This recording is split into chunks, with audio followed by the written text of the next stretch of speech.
আউযু বিল্লাহি মিনাশ শাইতানির রাজিম। বিসমিল্লাহির রহমানির রহিম। আজ বাংলাদেশ জাতীয় পার্টি বিজেপির অঙ্গ সংগঠন যুব সংহতির গুলশান থানাধীন কর্মী সম্মেলন। আজকের কর্মী সম্মেলনে এখান থেকে আমি দুটি কথা বলবো।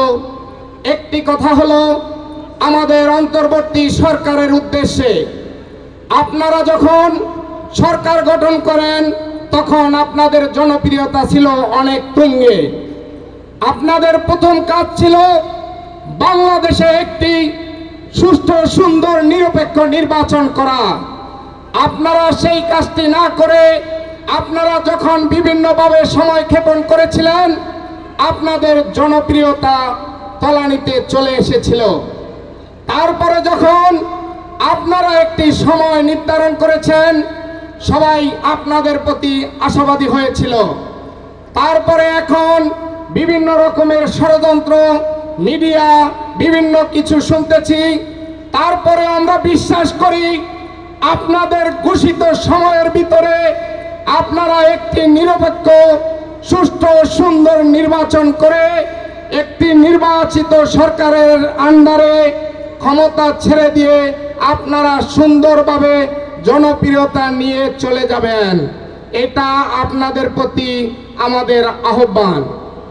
দ্বিতীয় কথাটা হলো আমাদের আজকের বিজেপির নেতৃবৃন্দ, কর্মী সকল ভাইদের উদ্দেশ্যে, আমরা একজন আদর্শিক নেতার আদর্শ লালন করে আমরা আমাদের আদর্শিক একটি পার্টি করি, যার নাম বিজেপি।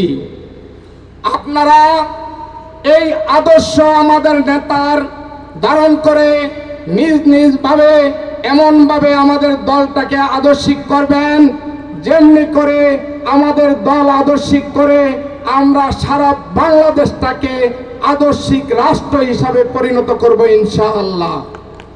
এই আশা ব্যক্ত করে আপনাদের মঙ্গল কামনা করে আমি যুব সংহতির আহ্বায়ক হারুন সাহেবকে ধন্যবাদ জানিয়ে আমি আমার কথা শেষ করলাম। আবারও একটি স্লোগান, তোমার আমার মার্কা। সবাই বলো মার্কা কি? 17 আসনের মার্কা